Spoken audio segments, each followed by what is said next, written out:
Hello everyone, Radhe Radhe, welcome back to my blog. তো এটা হচ্ছে সুন্দরবন ব্লগ পার্ট 2। আর এখন হচ্ছে বাজে 5:30টার মতো, দেখতেই পাচ্ছ সবে সকাল হচ্ছে। আর এখন আমরা সবাই মিলে রেডি হয়ে বেরিয়ে পড়বো আমাদের নদী ঘোরার উদ্দেশ্যে। আজকের দিনটা আমরা পুরো দিনটাই বলতে গেলে নদীতে থাকবো। আর বেস্ট পার্ট হলো আমরা কিন্তু বাড়ির সামনে থেকেই বোর্ডে উঠছি, কারণ ওদের বাড়ির সামনেই একটা নদীর শাখা ঢুকে গেছে। আর এখানে জোয়ার আসলে তবেই বোটটা আসতে পারে। যেহেতু জোয়ার এসে গেছে তাই আমরা এখান থেকেই নদীতে যাচ্ছি, না হলে আমাদেরকে ঘুরে অন্য দিক দিয়ে যেতে হতো। কি দারুণ না ব্যাপারটা, বাড়ির সামনে থেকেই বোর্ডে উঠলাম। দেখতেই পাচ্ছ আমরা সকলেই বোর্ডে উঠে গেছি। আর এখন সব জিনিসপত্র তোলা হচ্ছে, ঠিকঠাক করে রাখা হচ্ছে, কারণ আমরা যেহেতু সারা দিনটাই বোর্ডে থাকবো, তো বোর্ডেই খাওয়া, বোর্ডেই আড্ডা, ইয়ার্কি, বোর্ডেই মজা, খাওয়া শোয়া, একটু তো খাওয়ার পরে শোয়া লাগেই। তো সব কিছুই অ্যারেঞ্জমেন্ট করে আমরা এই এখন বেরিয়ে পড়ছি। ঠিক এই শাখা নদীটা পার হলেই আমরা মেন নদীর সাথে মিশে যাব। দেখো মুখটা কি দারুণ লাগছে। আমরা না বসেছিলাম, হঠাৎ করে এই সিনারিটা দেখার পর মানে আর ধরে রাখতে পারলাম না নিজেদেরকে। এত সুন্দর লাগছে দেখতে, মানে ওই মুহূর্তটা খুবই সুন্দর ছিল। সুন্দরবনে আসাটা কিন্তু এটা আমার ফার্স্ট টাইম নয়, আমি এর আগে এসেছিলাম 10 বছর আগে, হয়তো বা 10 বছর আগেই। তো তখন এসেছিলাম, তখন এক প্রকার দেখেছিলাম, আর এখন আরেকভাবে দেখছি।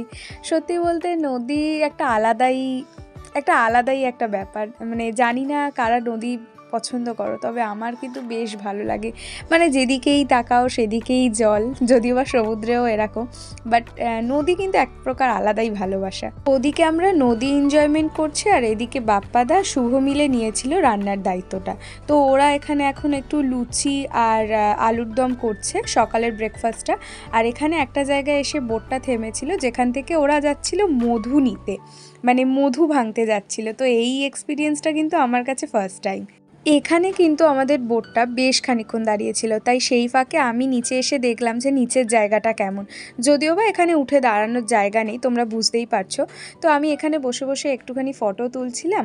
আর এখান থেকে কিন্তু হাতের কাছাকাছি নদীর জলটাও দেখতে পাওয়া যায়। আলুর দমটা হয়ে যাওয়ার পর দাদা এখানে এখন ডিম সিদ্ধ বসিয়ে দিয়েছে, আর উপরে হচ্ছিল লেচি কাটা, মানে উপরে বেলা হবে আর নিচে ভাজা হবে।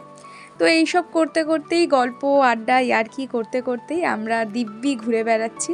আর বিশ্বাস করো এত ঠান্ডা না, কি বলবো। যদিও বা এত সুন্দর লাগছে পরিবেশটা দেখতে, কিন্তু হাড় হিম হয়ে যাওয়ার মতো ঠান্ডা ছিল। এখানে আমি আমার 2 ভাইয়ের সাথে গল্প করছি যে আমরা কি আদৌ বাঘ ঠাক দেখতে পারবো, নাকি আমাদের বাঘ মামার দর্শন হবে না।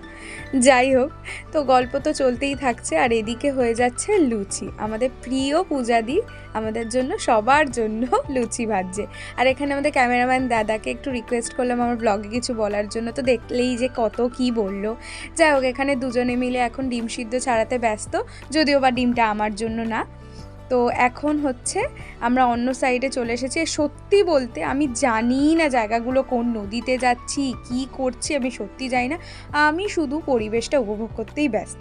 আর এখানে দেখো আমার জম ঠান্ডা লেগেছে, কারণ আমি ওই যে বললাম এত ঠান্ডা, এক একটা সাইডে এক এক রকম, এক এক জায়গায় খুব গরম লাগছে, তো এক এক জায়গায় প্রচণ্ড ঠান্ডা ছিল। আগেই বলে দিই এই ব্রিজটার কী নাম আমি সত্যিই জানি না, তবে এই ব্রিজটার নিচ থেকে যাওয়ার সময় আমার বিশাল ভয় লাগছিল, কারণ আমি একটু উল্টো পাল্টা মাইন্ডের, বুঝতেই পারছো কী ভাবছিলাম।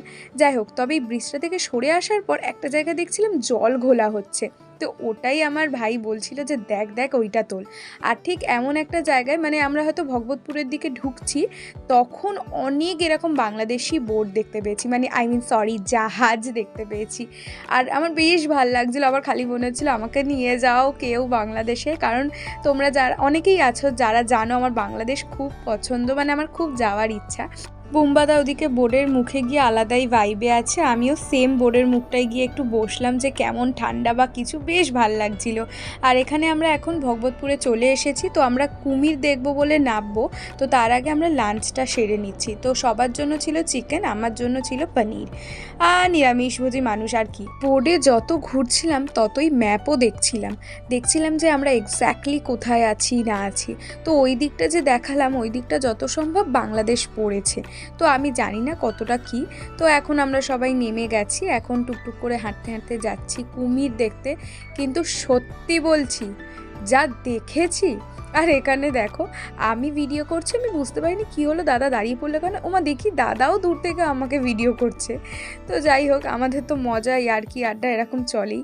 তো এখন যাচ্ছি এই যে কুমির দেখতে, কিন্তু কুমিরগুলো আদৌ যে কুমির কি পাথর হয়ে শুয়ে আছে সত্যি আমি বুঝতে পারিনি। 30 টাকা খরচা করে যে এই দেখতে এসেছি, আমার মনে হয়েছে এর থেকে ভালো আমি আলিপুর চিড়িয়াখানা, মানে আমাদের চিড়িয়াখানা, আমি এর থেকে বেটার কুমির দেখতে পেতাম।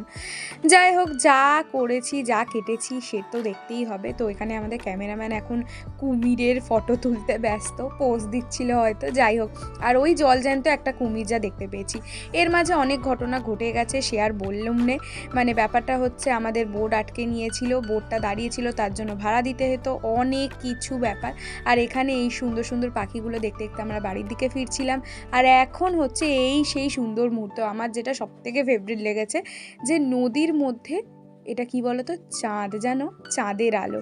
এটা কিন্তু পুরো আলোটাই চাঁদের আলোয় আলোকিত, মানে যদিও বা সূর্যেরই আলো আমরা জানি সবাই, কিন্তু এই যে একটা ব্যাপার, এটা যে কত সুন্দর ছিল তোমাদের কি বলবো।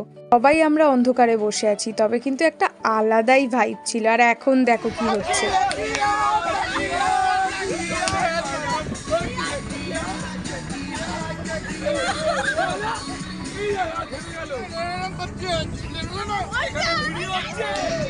এখানে দাদার দিকে যতবারই ক্যামেরাটা করে দাদা নাচটা বন্ধ করে দেয়।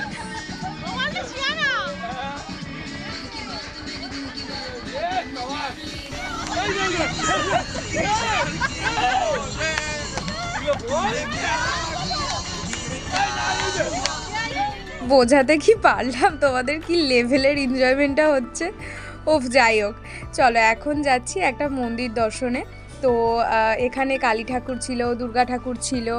আমি সত্যি বলছি জায়গার নাম জানি না, প্লিজ সবাই ক্ষমা করে দাও আমাকে। তো যাই হোক, এখন সবাই আমরা একটু নমস্কার করে বাড়ির রওনা হচ্ছি। আর সত্যি বলতে সেদিন কিছু খাইনি, না খেয়েছি মনে নেই। যাই হোক, খুব টায়ার্ড ছিলাম, আমি আর ভিডিও ক্লিপ নিতে পারিনি। তো দেখা হবে নেক্সট সিরিজে, মানে 3 নম্বর পার্টে। Tata, by.